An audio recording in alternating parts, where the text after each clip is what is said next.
Shabbat Shalom.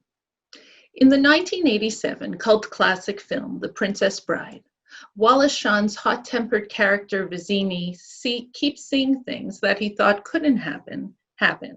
And so he decries each as inconceivable. By the fourth or fifth declaration in, Mandy Patinkin's character, Inigo Montoya's, turns to him and says, "You keep using that word. I do not think it means what you think it means."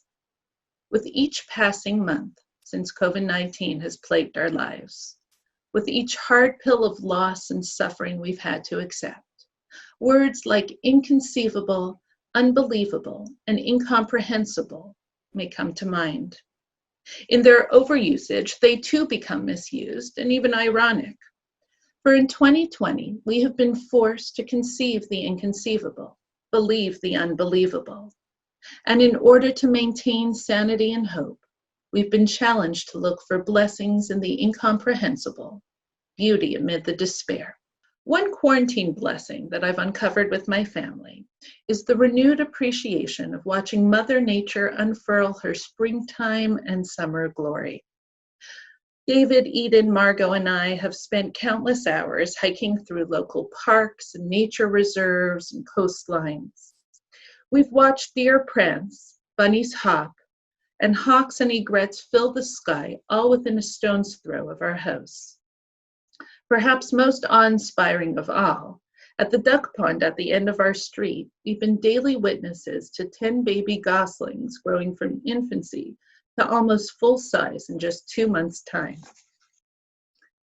And while we watch our small world in wonder, we also watch our larger world, wondering when the suffering will end.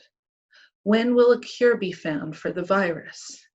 And when will all people, no matter the color of their skin or national origin or religion or gender or sexual identity, when will they finally be treated with justice and equality?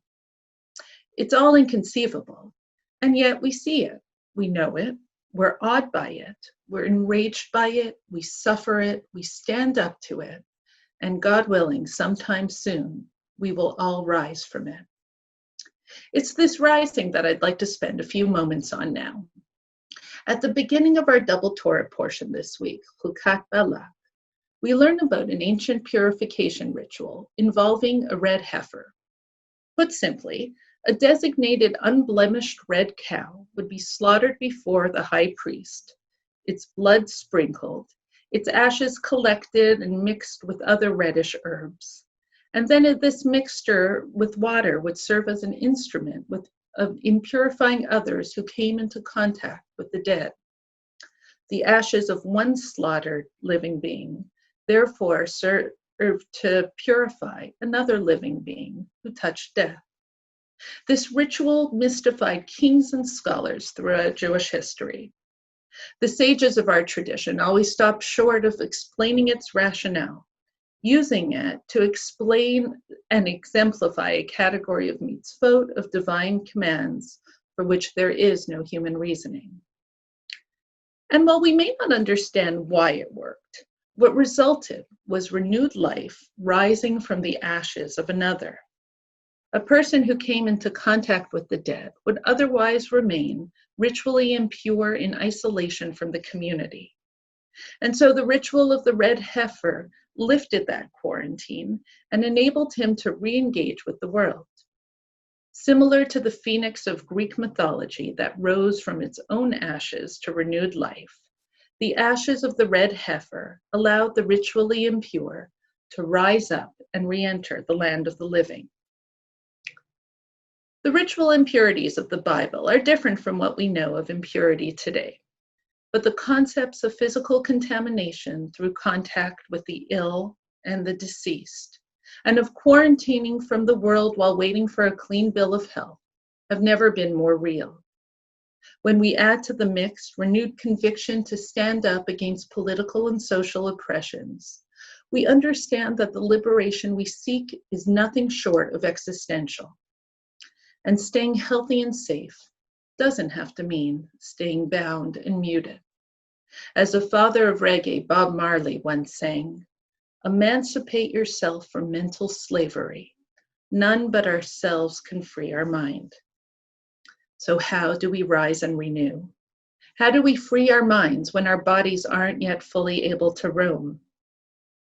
I think it begins with reflection. In full disclosure, when Cindy and Victor asked me to teach this Shabbat, I was grateful for the opportunity, since this Shabbat is also my birthday.